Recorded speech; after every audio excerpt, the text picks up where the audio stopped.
খেলা যে কোন লেভেলে চলছে আসলে বলাই মুশকিল। এই খেলা যে শুরু করছে জামাত, খেলতে খেলতে নিজেরাই এখন বোল্ড হয়ে গেছে। এখন দিশা না পেয়ে ফান্দে পড়িয়া বগা কান্দে রে।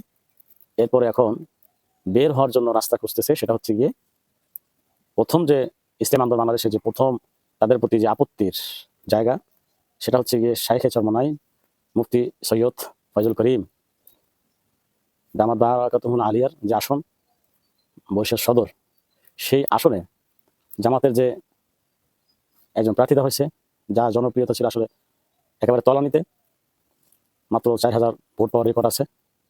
সেই আসনটিতে যখন জামাতের পক্ষ থেকে প্রার্থী দেওয়া হয় তখন কিন্তু এই সমস্যাটা বাজে। আর এই জিনিসটা আজ করতে পেরে জামাতের শিশু রাজনীতিবিদ নামে খ্যাত, অনেকেই তাকে শিশু বলে, দেখতেছি ফেসবুকে, ডাক্তার আব্দুল্লাহ মোহাম্মদ তাহের, তিনি গেল কালকে এখন ফান্দে থেকে বের হওয়ার জন্য প্রস্তাব করলেন বা ডিক্লার দিয়ে দিলেন বরিশাল 5 আসন, যেটা সদর, বরিশাল সদরের যে আসনটা, সেটাকে থেকে সে আসন থেকে জামাতের প্রার্থীকে বসিয়ে দেওয়া হয়েছে। এই মর্মে তারা আদেশ বলেন বা নির্দেশ দিয়েছেন। এই হচ্ছে কি তাদের এখন ফান্দে পড়িয়া বাবা কান ধরে, আর খেলার কোন লেভেল চলতেছে সেটা বুঝতেছেন, মানে দিশেহারা হয়ে এখন কি করবে। তাদের জনপ্রিয়তা যা অর্জন করছিল ইসলামী আন্দোলন বাংলাদেশকে সাথে নিয়ে, এখন যখন তারা বের হয়ে আসছে ইসলামী আন্দোলন বাংলাদেশ দিক বেদিক ছোটাছুটি শুরু করতেছে।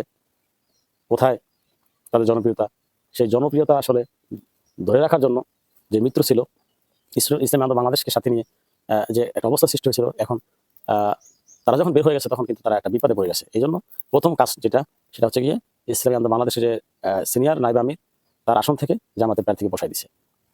কিন্তু অনেক নিটিজনরা মনে করতেছেন যে এটা শুধু একটা আইয়াস, যেহেতু তারা একটা বিশাল বড় মুনাফিকি করছে বিভিন্ন দিক দিয়ে, সেক্ষেত্রে এই প্রার্থীতা বাতিল করা বা প্রার্থীকে বসিয়ে দেওয়ার মাধ্যমেও যে মুনাফিকি করবে না, সেটা থেকে আশঙ্কা মুক্ত নয় ইসলামী আন্দোলন বাংলাদেশ।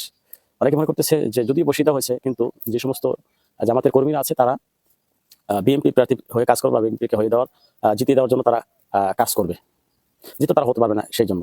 এটা অনেকের মন্তব্য, আর এটা হতেই পারে। তবে হাতের 5টা আঙুল কিন্তু সমান না। এই যে 5টা আঙুল আছে সমান সমান না, দেখছেন, সমান না। সেক্ষেত্রে এই 5টা আঙুলের মধ্যে যেহেতু সমান না, সেক্ষেত্রে আপনার বলা চলে ওখান থেকে কিছু মুমিন আছে, মুমিনরা হয়তো ইনশাল্লাহ ইসলামী আন্দোলন বাংলাদেশের পক্ষেই থাকবে, ভোট দিবে, এরকম হতে পারে ইনশাল্লাহ। এখনো তো এই জামাতের যারা কর্মী ছিল অনেকে দল বদল করে আসতেছে না, দল বদল করতেছে না, হয়তো এটা প্রকাশ করতেছে না, কিন্তু ভোট তো দিবে হাত পাখে, এরকম বহুত আছে, বহুত আছে। আমার এখানকার একজন লোক ছিল, সে বাড়িও দূরে চাকরি করে এখানে, তো সে জামাত করতো জোটগত। এখানে অবস্থা খুবই নাজুক, মানে জামাতের অবস্থা বেশি একটা ভালো না, মানে সামনে কিছু ভোট পাবে। তো জোট যখন ভেঙেছে তখন তার মনে ভেঙেছে, সে বলছে তো এই কিসের এই দল ইসলামী, মানে আপনার জামাতের দল, তার মনে ভেঙেছে, এখন ভোটই দেবো না, এরা মুনাফিক মার্কা, এই সে বিভিন্ন কথা বলছে। এরকম বহুত আছে, তারা তাদেরকে ভোট দিবে না হয়তো, হয়তো বলতে গিয়ে স্যার বিকল্প তাদের ওই দল ছাড়া তো অবশ্যই ইসলামী আন্দোলন বাংলাদেশের হাত পাখাই ভোট দিবে, এই আর কি। তো বুঝছেন খেলাটা কোন লেভেলে চলতেছে। ফান্দে পড়ে যাবো কান ধরে, এখন ফান্দ থেকে বের হওয়ার জন্য কায়দা করতেছে, কিন্তু কাজ হবে না, যা হওয়ার হয়ে গেছে।